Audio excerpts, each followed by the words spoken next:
If you accidentally deleted the chat on Messenger, you can check and restore your Facebook messages now. So let me show you how. So open up Facebook, click on the hamburger menu on the top right corner, click on the gear icon, scroll down until you see download your information. Click on it, wait for it to load up, of course. And here you can download a copy of your Facebook information at any time.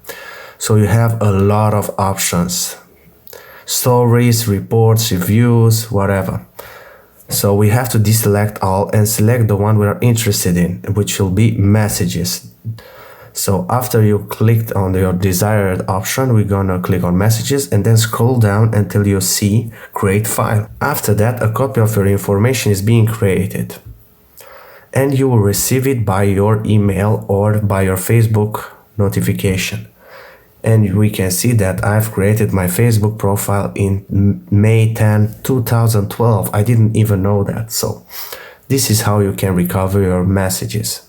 Thanks for watching and don't forget to subscribe. See ya.